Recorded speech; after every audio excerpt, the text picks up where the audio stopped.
Bueno, hola amigos. Segunda parte, vamos a seguir leyendo La ética de Spinoza, esta obra cumbre de la filosofía. Ayer nos quedábamos viendo hasta la proposición 7. Hemos estado viendo cómo podéis ver en este esquemita que estábamos haciendo, este mapa conceptual, cuáles eran las definiciones de causa de sí, lo que significa finita, sustancia, atributo, modo, Dios, libertad, eternidad. Estuvimos viendo también los distintos axiomas, los 7 axiomas que propone el gran Spinoza y algunas proposiciones, en concreto desde la 1 pues hasta la 7. Vamos a seguir nuestra lectura pausada, detenida, atenta. Como decía uno de los compañeros, amigos que han visto el vídeo, decía, hombre, con esa cámara ahí arriba parece que es como si uno estuviera de pie observando cómo trabajan los filósofos, ¿no? Bueno, pues no tenía yo esa intención, pero me ha gustado, ¿no? Desde arriba, como si fuera un pajarito, estando de pie, observar el verdadero trabajo del filósofo que lee detenidamente, que va sacando conceptos y que, bueno, a partir de estos conceptos, pues entra en diálogo con el autor y aporta nuevas ideas, si es que es el caso, si ese día está inspirado ese filósofo lector, porque el que lee filosofía ya está haciendo filosofía, si se lee con ese espíritu crítico, ese espíritu de intentar ver las contradicciones lógicas que aparecen en el texto. Vamos allá, vamos con la lectura sin más preámbulos, vamos a ver si disfrutamos, al menos yo disfruté mucho ayer de esta relectura que estamos haciendo de la ética demostrada según el orden geométrico del gran Baruch Spinoza, en la traducción de Atilano Domínguez. Proposición 8. La proposición 8 dice así. Toda sustancia es necesariamente infinita. Toda sustancia es necesariamente infinita. Bueno, sustancia es ese concepto que trabajábamos aquí.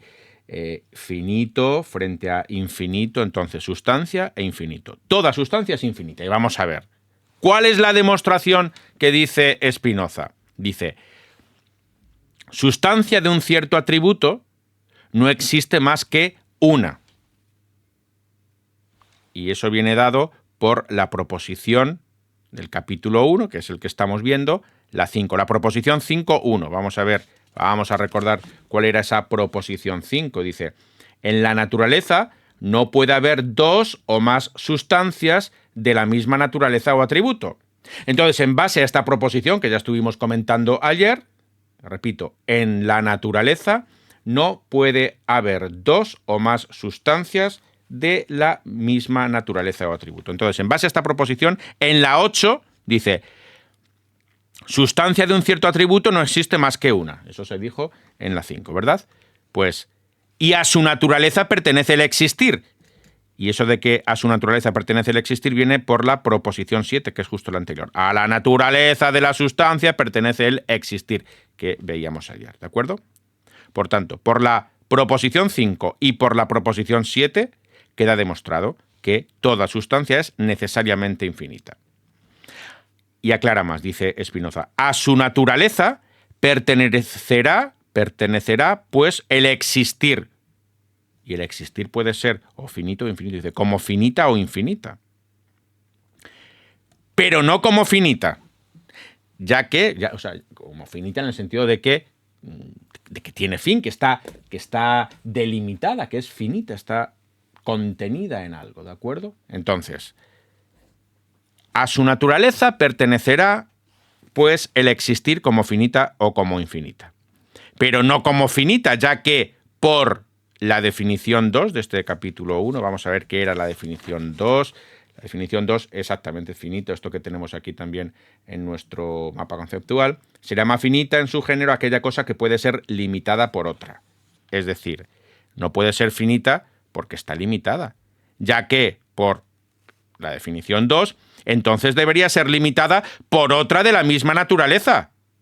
Claro, solamente puede limitar lo que esté a la altura de lo que quiere limitar, lo que tenga tanto poder, solamente algo súper poderoso, súper infinito, ultra infinito, puede limitar algo que también sea ultra infinito. Pero claro, lo infinito no puede limitar lo infinito. Entonces lo que propone Spinoza es que hay un único infinito y que esa sustancia es infinita, hay la única sustancia infinita. Vamos a retomar, a la luz de esto que he dicho, vamos a retomar otra vez la lectura de la proposición. Dice, demostración, sustancia de un cierto atributo no existe más que una y a su naturaleza pertenece el existir. A su naturaleza pertenecerá, pues, el existir como finita o como infinita. Pero no como finita, ya que entonces debería ser limitada por otra de la misma naturaleza, la cual también debería existir necesariamente. Y habría, por tanto, dos sustancias del mismo atributo, lo cual es absurdo. Luego existe como infinita. Hay una única sustancia y es infinita. ¿De acuerdo? Muy bien. Bueno. Escolio 1. Escolio 1. ¿Veis? Vais viendo un poco la estructura que tiene la ética demostrada según el modo geométrico. Tiene definiciones, axiomas, proposiciones y escolios. Escolios son especies de aclaraciones, ¿de acuerdo? ¿Y qué dice el escolio 1 sobre la proposición 8 que dice que toda sustancia es necesariamente infinita? Dice, como ser finito es realmente una negación parcial. Como ser finito es realmente una negación parcial. Y ser infinito es una afirmación absoluta de la existencia de alguna naturaleza. De la sola proposición 7, que dice a la naturaleza de la sustancia pertenece el existir, se sigue pues que toda sustancia debe ser infinita. Bueno, hay que volver a leer esto para ir aclarando y no dar otro paso sin dejar esto absolutamente claro. Dice este escolio 1. Como ser finito es realmente una negación parcial. Y ser infinito es una afirmación absoluta de la existencia de alguna naturaleza. Claro, si algo es finito, está negando alguna cosa de la naturaleza. Qué interesante, ¿no? Como ser finito, voy a apuntarlo aquí para que quede un poquito más claro. Entonces, el escolio 1 dice, ser finito. Finito, vamos a ver. Finito. Finito. Si es finito, es una negación. Es negación parcial. Y ser infinito es una afirmación absoluta de la existencia de alguna naturaleza.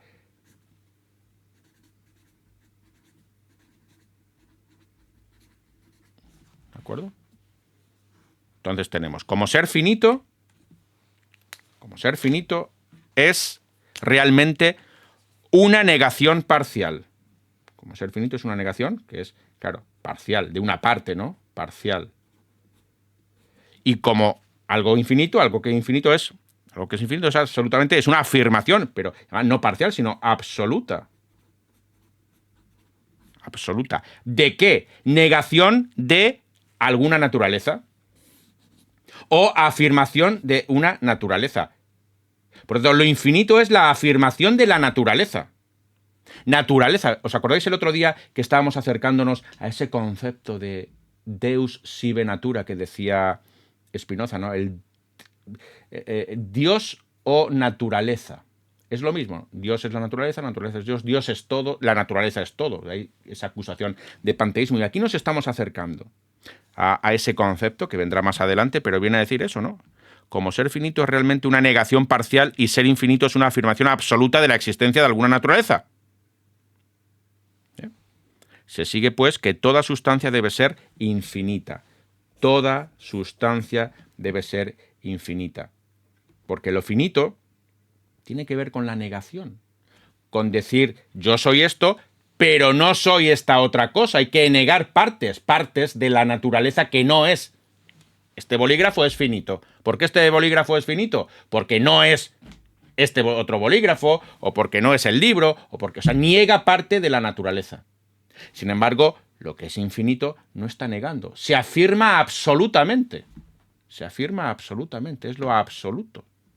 Bueno, no está nada mal esa aclaración que hace Spinoza en su escolio 1. Vamos a ver el escolio 2, que es mucho más extenso, que además tiene 4 partes, la A, la B, la C y la D.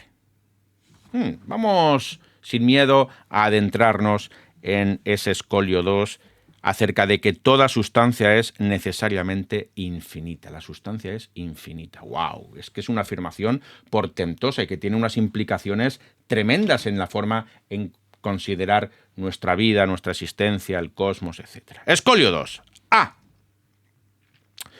No dudo que a todos los que juzgan de las cosas confusamente, vamos, todos los que se confunden, todos los que se equivocan al juzgar o al, no sé, cuando uno dice 2 más 2 son 5, pues bueno, pues está equivocando, ¿no? No dudo que a todos los que juzgan de las cosas confusamente y no están acostumbrados a conocerlas por sus primeras causas, vale, ya es una crítica muy buena que hace a esa gente que hace afirmaciones a la ligera sin pensar en las causas reales de aquello que está afirmando, algo que se da mucho en nuestra época de fake news, ¿no? Que muchas veces se afirma a la ligera, sin ver, sin comprobar las fuentes, por ejemplo, o cuando analizas un concepto, pues lo primero que se te ocurre, lo primero que pues lo sueltas sin más, sin haber analizado pormenorizadamente. Un geómetra de la metafísica como es Spinoza, pues quiere hacer geometría, quiere ir hasta las bases de todo concepto filosófico para estar seguro y poder seguir avanzando filosóficamente con paso firme y sobre un edificio, bueno, pues nuevo, ¿no? Hay que derrumbar todas las tonterías anteriores y empezar a construir el edificio de nuevo. Pues todo esto, estas dos simples frases remiten a todo esto, ¿no? Repito, dice Escolio 2a, no dudo que a todos los que juzgan de las cosas confusamente y no están acostumbrados a conocerlas por sus primeras causas, les resulte difícil concebir la demostración de 1.7, la proposición 7, que dice que a la naturaleza de la sustancia pertenece el existir. Es decir, solamente las personas que hacen un esfuerzo intelectual por buscar las causas de las cosas, las causas últimas, las razones, pueden entender esta frase que dice a la naturaleza de la sustancia pertenece el existir. Y es que estas personas, dice, y es que no distinguen entre las modificaciones de las sustancias y las sustancias mismas. No distinguen entre las modificaciones de las sustancias y las sustancias mismas. ¿Vale? Modificaciones, recordamos, es una de las definiciones del principio. Modificaciones tiene que ver con modo. Son las afecciones de la sustancia. Entonces, cuando se confunden los modos de la sustancia con la sustancia misma, pues tenemos un problema. Una cosa es la sustancia, ¿de acuerdo?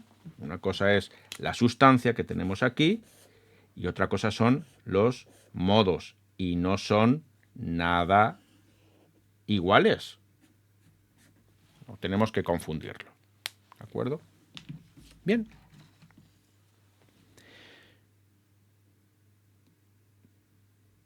De ahí que atribuyan a las sustancias el principio que observan en las cosas naturales. El bolígrafo no es la sustancia. Es un modo. ¿Es un modo, una modificación de la sustancia? ¿Está queriendo decir eso Spinoza? Vamos a ver, vamos a seguir avanzando. Pues quienes ignoran las verdaderas causas de las cosas, lo confunden todo. Eso es cierto. Y sin la menor repugnancia mental, veis que Spinoza a veces es un poco agresivo, es que detesta a los ignorantes, no puede con ellos. Además es que le da igual. Es decir, si su comunidad judía, pues él consideraba que estaban sumamente equivocados, pues lo decía, a pesar de las consecuencias que ello implica. En esta época, pocas tonterías, con ciertas doctrinas y ciertos comportamientos totalitarios, ¿no? Dicen, repugnancia mental. Es un término agresivo, ¿eh? Causan repugnancia.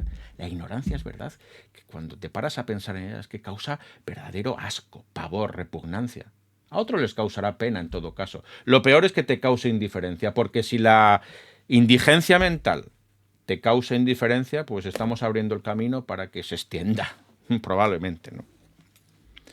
Pues quienes ignoran las verdaderas causas de las cosas, lo confunden todo, y sin la menor repugnancia mental, se figuran que hablan tanto los animales como los hombres. E imaginan que los hombres se forman tanto de piedras como de semen, y que cualquier forma se cambia en cualquier otra. Y así también quienes confunden la naturaleza divina con la humana, fácilmente atribuyen a Dios afectos humanos, sobre todo mientras ignoran también cómo se producen los afectos en el alma. Qué interesante. Qué interesante. Claro, aquí nos está diciendo Spinoza que el bolígrafo, que Dios, que el ser humano, somos la misma sustancia. Somos la misma sustancia. Y que los tontorrones son aquellos que aplican a Dios cosas de los humanos, por ejemplo, les dan, no sé, que Dios se enfada. El enfado es una cuestión humana. ¿Por qué algunos dicen que Dios se enfada? No tiene ningún sentido para Spinoza.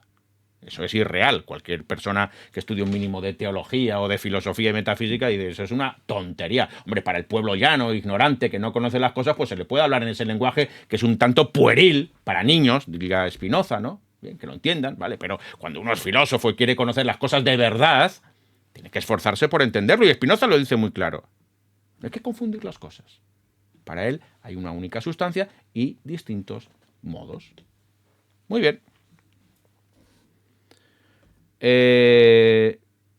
Bueno. B. Hemos visto del escolio 2 el apartado A, vamos a ver el apartado B. Pero si los hombres prestaran atención a la naturaleza de la sustancia, no dudarían en absoluto de la verdad de la proposición 7. Recordamos, a la naturaleza de la sustancia pertenece el existir. O sea, si yo presto atención a cómo es la sustancia, doy por hecho que la sustancia existe. Es un poco enrevesado decir, con unas palabras más fáciles. ¿Cómo podemos decir la proposición 7 más fácilmente? Cuando digo a la naturaleza de la sustancia pertenece el existir, lo puedo decir que la sustancia existe y ya está. Hombre, no es tan geométrico, como propone Spinoza, pero podemos aclararlo mejor, ¿no? A la naturaleza de la sustancia pertenece el existir. Es decir, la sustancia existe. La sustancia tiene existencia. Bien. Repito, el B, pero si los hombres prestaran atención a la naturaleza de la sustancia, no dudarían en absoluto de la verdad de la proposición 7. Más aún, esta proposición sería para todos un axioma y sería computada entre las nociones comunes. Ajá, es verdad. Claro, es proposición 7. No lo ponen en el apartado de los axiomas que veíamos 2 páginas antes, ¿no? Con estos 7 axiomas, esos axiomas que son autoevidentes, que no necesitan confirmación, que es innegable que son así, ¿no? Pero bueno, Spinoza hace el esfuerzo incluso por fundamentar esta proposición 7, que para cualquier persona con un mínimo de razón pues consideraría axioma, ¿no? A la naturaleza de la sustancia pertenece el existir, pero él intenta demostrarlo. Eso es lo que nos está diciendo en esta parte. Pues por sustancia, dice Spinoza, entenderían aquello que es en sí y se concibe por sí. Vamos otra vez a empezar. Pero si los hombres prestaran atención a la... Es que como Spinoza está usando condicionales, usa a veces la doble negación y demás, pues hay que ir despacito para enterarnos bien. Y yo creo que aquí hay que hacer otro pequeño mapa conceptual para poder aclararnos. Dice, pero si los hombres prestaran atención a la naturaleza de la sustancia, no dudarían en absoluto de la verdad de la proposición 7. Más aún, esta proposición sería para todos un axioma y sería computada entre las nociones comunes. Bien, vamos al meollo de la cuestión. Pues, porque por sustancia entenderían, ¿quién entendería? Los humanos, los hombres que prestan atención a la naturaleza de la sustancia. Pues por sustancia entenderían aquello que es en sí, y se concibe por sí, en sí y por sí. Esto es, aquello cuyo conocimiento no necesita del conocimiento de otra cosa. Muy importante. La sustancia es aquello que es en sí y por sí. Aquí, cuando veíamos las definiciones de las sustancias, anoté aquí que la sustancia no es producida, ¿no? Y aquí se añade dos características más, que es, podemos poner aquí, en sí,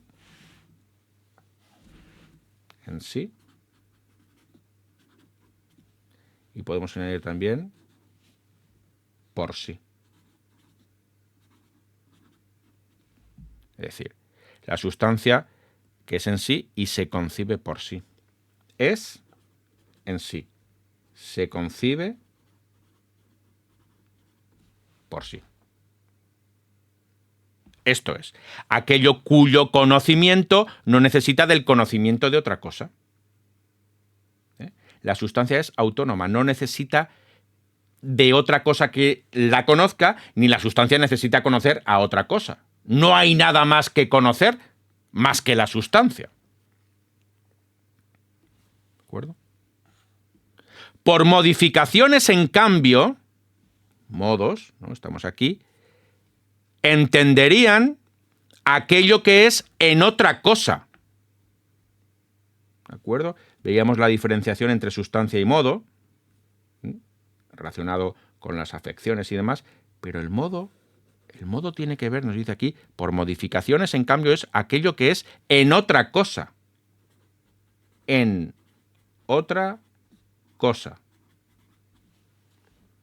Y cuyo concepto se forma a partir del concepto de la cosa en la que es. Es decir, el modo está en otra cosa. La sustancia no está en otra cosa, es autónoma. Entonces, en tanto que el modo está en otra cosa, es distinto a la sustancia. Es decir, por modos, por modificaciones, en cambio, entenderíamos aquello que es en otra cosa y cuyo concepto se forma a partir del concepto de la cosa en la que es. De ahí que podemos tener ideas verdaderas de modificaciones no existentes. Vamos a ver. Podemos tener ideas verdaderas de modificaciones no existentes. Claro. No sé. Podemos tener ideas verdaderas. La idea de este bolígrafo es negro, pero quizás se está refiriendo a que puede ser verde. Estamos hablando de que podemos tener ideas verdaderas de modos no existentes. El modo bolígrafo verde no existe, pero la idea está ahí. Vamos a seguir viendo a ver si se refiere a esto Spinoza, ¿no? De ahí que podemos tener ideas verdaderas de modificaciones no existentes, puesto que, aunque no existan en acto fuera del entendimiento, su esencia está de tal modo comprendida en otra cosa que pueden ser concebidas por medio de esta.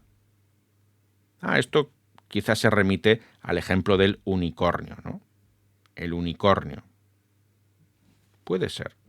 El unicornio, recordamos, el unicornio tiene esencia, pero no existencia. El unicornio se puede formar con las imágenes del caballo, por ejemplo, ¿no? Y a partir de ahí vamos elaborando la idea, con unas alas, con un cuerno, elaboramos la idea de unicornio. Vamos a seguir viendo si van por ahí los tiros o no. Mientras que la verdad de las sustancias fuera del entendimiento no está más que en ellas mismas, ya que son concebidas por sí mismas. Por consiguiente, si alguien dijera que tiene de la sustancia una idea clara y distinta, esto de la idea clara y distinta ya lo propone su admirado Descartes, ¿no? En su método cartesiano, que divide en 4 partes, la evidencia, análisis, síntesis y la enumeración y recapitulación. Bueno, la evidencia, algo es evidente si es precisamente, como se dice aquí, claro y distinto. Esto se lo debe a Descartes. Entonces, por consiguiente, si alguien dijera que tiene de la sustancia una idea clara y distinta, es decir, verdadera, y que duda, sin embargo, si tal sustancia existe, yo tengo una idea clara y distinta, pero yo digo que no existe, vamos a poner el ejemplo del unicornio, sería exactamente lo mismo que si dijera que tiene una idea verdadera y que no obstante duda si es falsa, como resulta evidente a quien presta suficiente atención. O sea, que en el fondo no está hablando del unicornio. Vamos a ver. O si alguien afirma que la sustancia se crea, afirma a la vez que una idea falsa se ha hecho verdadera. Claro, la sustancia se crea, ¿no? La sustancia no se crea, la sustancia es eterna, infinita. Porque si la sustancia se crea, es como decir que una idea falsa se ha hecho verdadera, lo cual es lo más absurdo que concebirse puede. En consecuencia, es necesario reconocer que la existencia de la sustancia es, como su esencia, una verdad eterna, una verdad eterna. La existencia de la sustancia es una verdad eterna. Esto, es decir, es una verdad eterna. Ahí hay una cosita que habría que aclarar, ¿no? ¿Es una verdad eterna? ¿El qué es una verdad eterna? ¿Que la sustancia existe eternamente? Yo creo que más bien esa es la interpretación, ¿no? La existencia de la sustancia es eterna. Habría que aclararlo, a lo mejor una nota al pie de página, ¿no? La existencia de la sustancia, o la sustancia es eterna, directamente. La sustancia es eterna. Yo creo que eso se podría poner así, ¿no? Es la sustancia y decimos que es eterna. Eterna. La sustancia spinociana es eterna. Vamos al C. Escolio 2 de la proposición 8, capítulo primera parte, que versa sobre Dios. C. De lo anterior también podemos concluir, por otra vía, que no se da más que una única sustancia de la misma naturaleza. De lo anterior también, del punto B, ¿no? También podemos concluir, por otra vía, que no se da más que una única sustancia, estas dobles y triples negaciones, que no se da más que una única, o sea, que solo se da una única sustancia de la misma naturaleza. Solo se da una única sustancia de la misma naturaleza, lo cual me ha parecido digno de explicarlo aquí. Mas para hacerlo con orden hay que señalar, 1, que la verdadera definición de cada cosa no implica ni expresa nada más que la naturaleza de la cosa definida. Que la verdadera definición de cada cosa no implica ni expresa nada más que la naturaleza de la cosa definida. Bueno, eso es evidente, de lo cual se sigue. 2, que ninguna definición implica ni expresa un cierto número de individuos, puesto que no expresa nada más que la naturaleza de la cosa definida. Vale.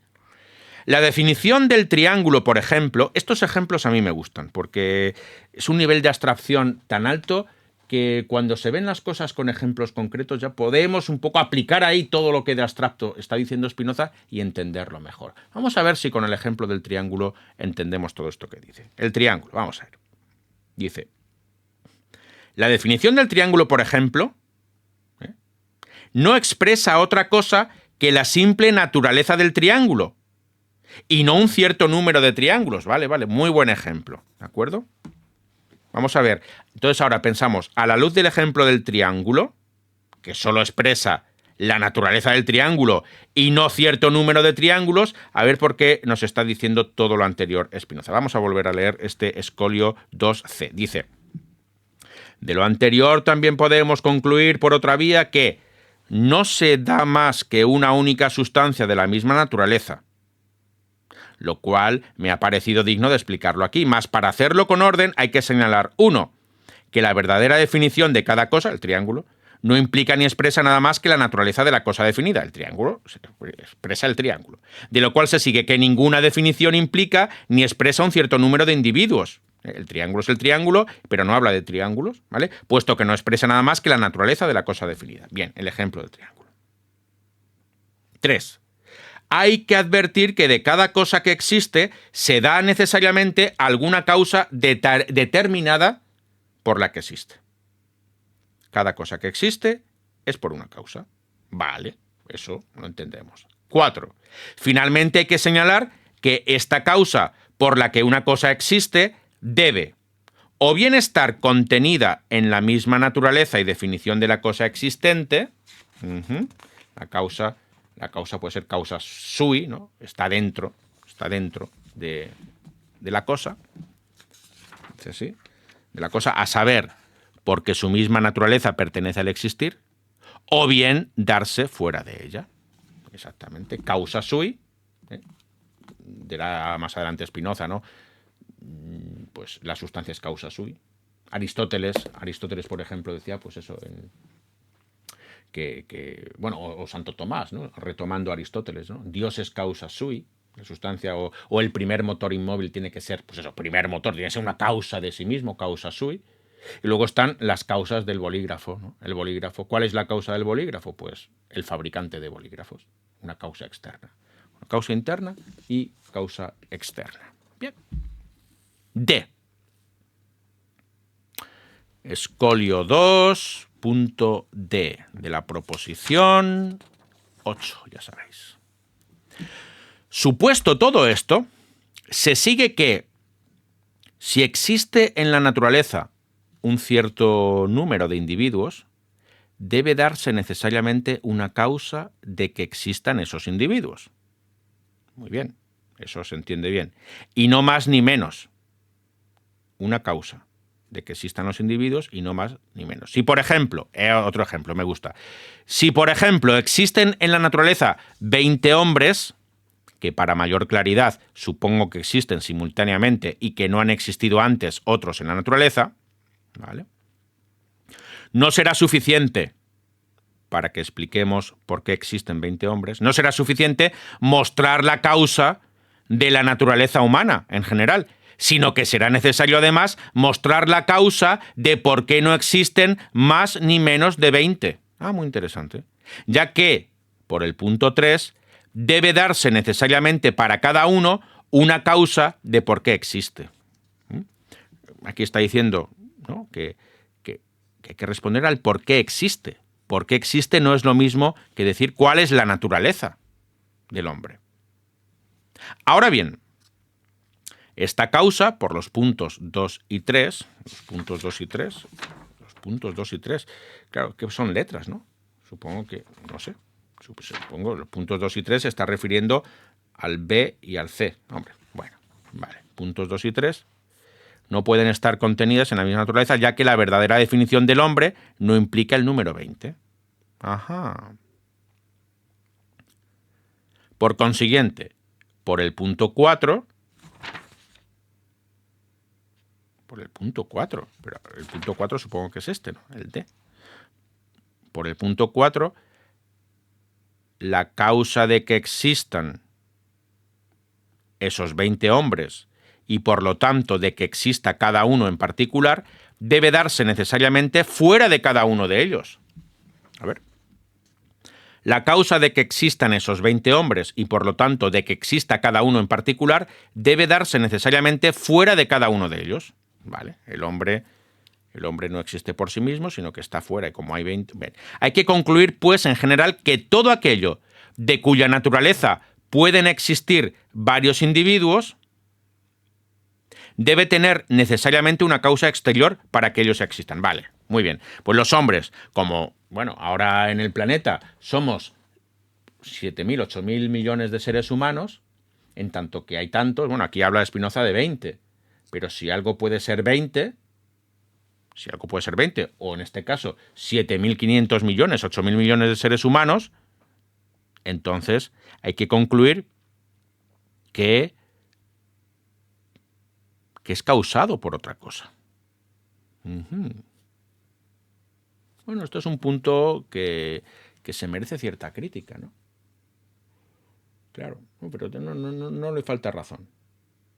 Si solamente hubiera, digo yo, ¿no? Si solamente hubiera un ser humano en el universo, un ser humano, ¿podríamos decir entonces que ese ser humano se ha podido causar a sí mismo? Parece que es lo que está indicando Spinoza. En el momento en que ya hay un segundo ser humano y un tercero y un cuarto, ya está claro que no se crean a sí mismos, sino que ha sido creado por otra cosa. Bueno, esa es la opinión de Spinoza. Vale, bien, no está mal. Ahora bien, como por lo ya expuesto en este escolio, a la naturaleza de la sustancia pertenece existir, su definición debe implicar la existencia necesaria y, por tanto, de su sola definición se debe concluir su existencia. Pero como ya hemos mostrado en los puntos 2 y 3 de su definición, que estábamos hablando en la definición, vamos a ver. 2 y 3 de la definición, vale, finita y sustancia, vale, o sea, aquí es que no estaba bien claro, ¿no? Por los puntos 2 y 3. Puntos 2 y 3 se está refiriendo a las distintas definiciones, claro. Porque los axiomas no, vale, a las definiciones. Entonces, pero como ya hemos demostrado en los puntos 2 y 3,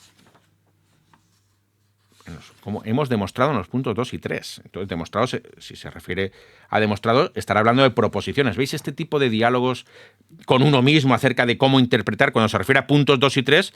Pues entonces, a ver, vamos a comprobar. Como hemos demostrado en los puntos 2 y 3 de su definición,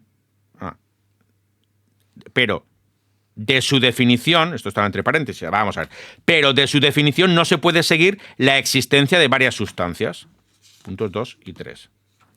Claro, dos sustancias que tienen diversos atributos no tienen nada común entre sí. Y el 3, en cosas que no tienen nada común entre sí, una no puede ser causa de la otra. En efecto, esto de los puntos se estaba refiriendo a las proposiciones. No sé por qué no ha puesto Spinoza proposiciones 2 y 3 en vez de puntos 2 y 3. Bueno, esas cosas, pues para más adelante lo tendremos muy en cuenta, ¿vale? Bueno, tengo que volver a leer este apartado D, del escolio 2, de la proposición 8, de la primera parte de la ética de Spinoza. Vamos a ver. Supuesto todo esto, el A, B, C y D, se sigue que si existe en la naturaleza un cierto número de individuos, debe darse necesariamente una causa de que existan esos individuos. Y no más ni menos. Solamente una causa, que produce 20 hombres. Si, por ejemplo, existen en la naturaleza 20 hombres, no será suficiente mostrar la causa de la naturaleza humana en general, sino que será necesario además mostrar la causa de por qué no existen más ni menos de 20, ya que debe darse necesariamente para cada uno una causa de por qué existe. Ahora bien, esta causa, por la proposición 2 y 3, no puede estar contenida en la misma naturaleza humana, ya que la verdadera definición de hombre no implica el número 20. Por consiguiente, la causa de que existan esos 20 hombres y, por lo tanto, de que exista cada uno en particular, debe darse necesariamente fuera de cada uno de ellos. Hay que concluir, pues, en general, que todo aquello de cuya naturaleza pueden existir varios individuos debe tener necesariamente una causa exterior para que ellos existan. Esto yo creo que es lo más claro, ¿no? Todo aquello de cuya naturaleza pueden existir varios individuos, debe tener necesariamente una causa exterior para que ellos existan. Ahora bien, como a la naturaleza de la sustancia pertenece el existir, su definición debe implicar la existencia necesaria y, por tanto, de su sola definición se debe concluir su existencia. La sustancia existe. La sustancia existe, pero de su definición no se puede seguir la existencia de varias sustancias. O sea, de la sustancia deducimos su existencia, pero no la existencia de varias sustancias, solamente hay una única sustancia. ¿Veis aquí? Otra vez Spinoza nos está conduciendo a esa demostración de que hay una sola única sustancia en el universo. Por eso se le acusaba o se le describía como panteísta. Todo es Dios. O todo es naturaleza. Claro, si todo es Dios, nada es Dios. Claro, no hay un referente con el que comparar, por eso a Spinoza también se le describe como ateo, ¿no? Deus sive natura. Y una única sustancia, ¿no? Una única sustancia. Dios o naturaleza, una única sustancia. Luego de ella se sigue necesariamente que solo existe una única sustancia de la misma naturaleza, como se había anunciado. ¿Vale? Muy bien. Bueno, pues esto es la proposición 8. Deliciosa. Da para otra vuelta, ¿eh?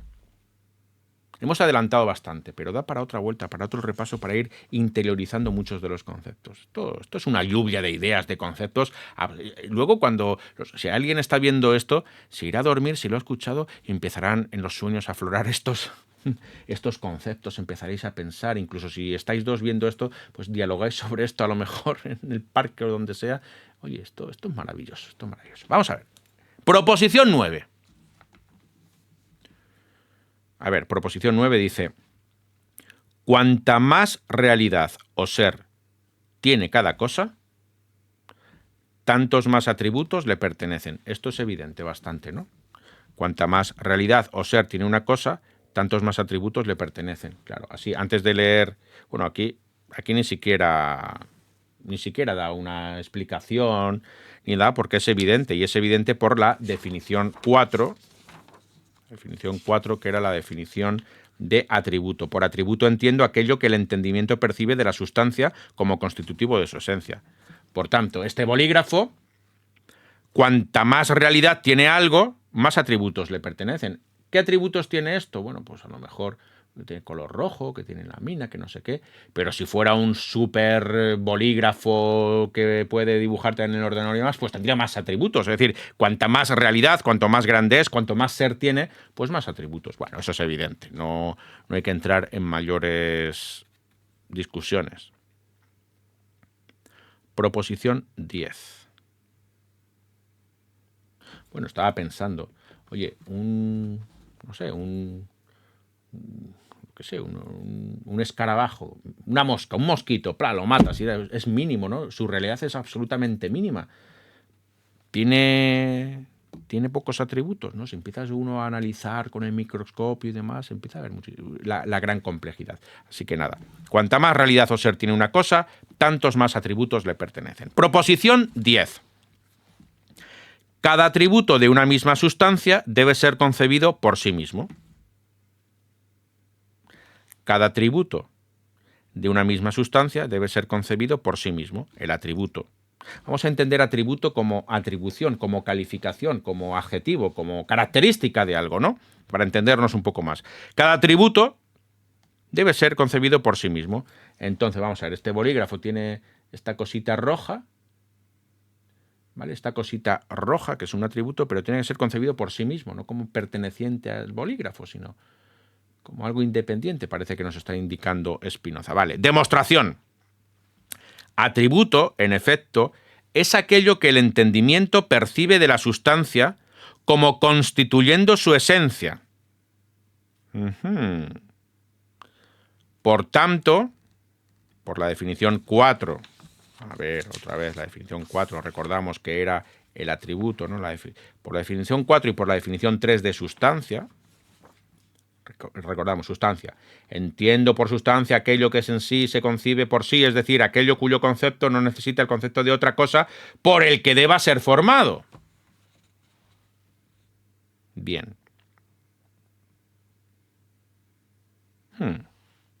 Entonces, atributo en efecto es aquello que el entendimiento percibe de la sustancia como constituyendo su esencia y por tanto debe ser concebido por sí mismo. Vale. Si el atributo es lo que el entendimiento percibe, lo que percibimos, el atributo es lo que percibimos de la sustancia.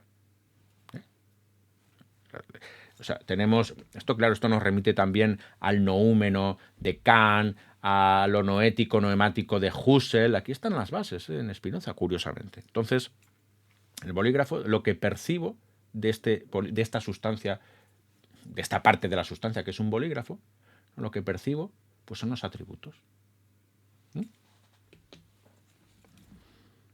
Atributo, en efecto, es aquello que el entendimiento percibe de la sustancia como constituyente de su esencia y por tanto debe ser concebido por sí mismo. Vale.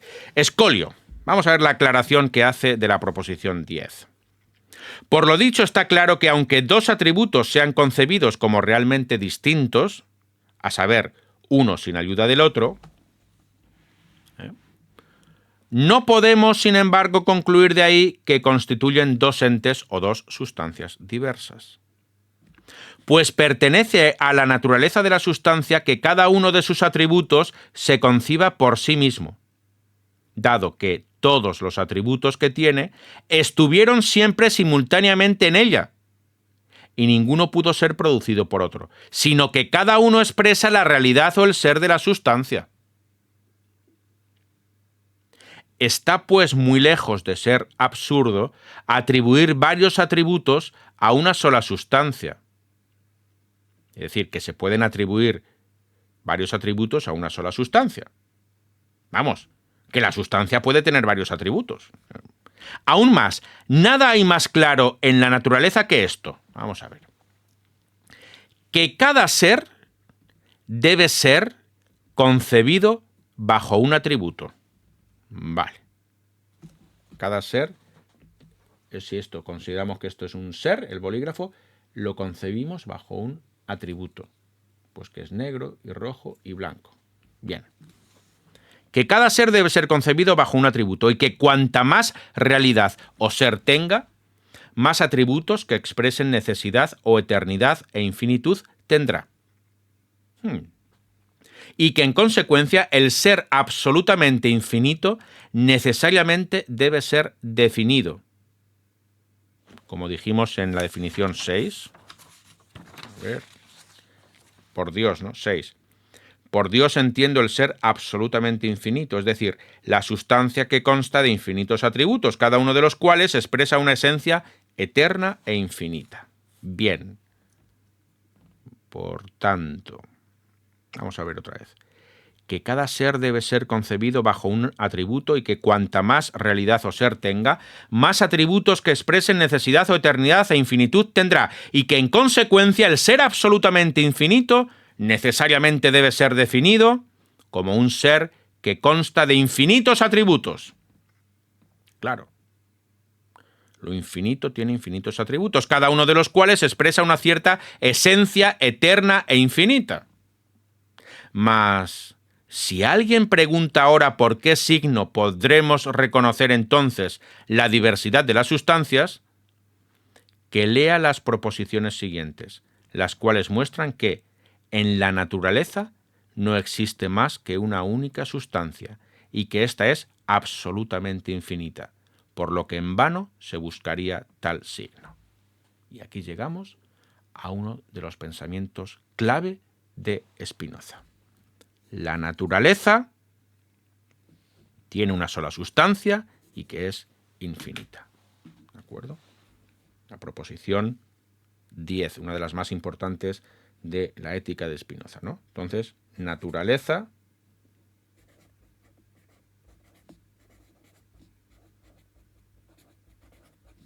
tenemos aquí la naturaleza, una sola sustancia, solo una, y que es infinita. Infinita. ¿Dónde hemos visto este concepto de infinito? Pues lo hemos visto al hablar, lo vemos por aquí, al hablar de Dios, que tiene infinitos atributos. ¿De acuerdo? Pues ya vamos conectando algunos conceptos. Naturaleza, una única sustancia infinita, entonces el paralelismo entre naturaleza, que vemos aquí, y Dios, que vemos aquí. ¿Veis? La cuestión del posible panteísmo de Spinoza. Si Spinoza identifica la naturaleza con lo infinito y lo infinito es Dios, Dios o naturaleza. Naturaleza o Dios es lo mismo, son sinónimos prácticamente para Spinoza. ¿De acuerdo? Bueno, llevamos un buen ratito. Bueno, no sé yo si seguir avanzando. Proposición 11 tiene su complejidad. Luego a proposición 12 todavía nos queda un poquito. Vamos a ir despacito. Luego juntaremos los vídeos de alguna manera por si alguien quiere ver del tirón toda toda la ética comentada de Spinoza, pero lo vamos a dejar aquí. Hemos visto 3 páginas hoy, lentamente, no sé, casi una hora que estamos aquí. Voy a dejar aquí la señal para que el próximo día, no sé si mañana o cualquier otro día, podemos seguir con esta proposición 11. Una lectura lenta, al principio es bastante lenta, pero luego ya se va aligerando bastante, ¿de acuerdo? Pero estos primeros conceptos deben de quedar meridianamente claros, ¿de acuerdo? Bueno, pues nos vemos hasta la próxima. Hasta luego, televidentes que nos veis desde arriba. Adiós, un abrazo. Hasta pronto, filósofos y filósofas.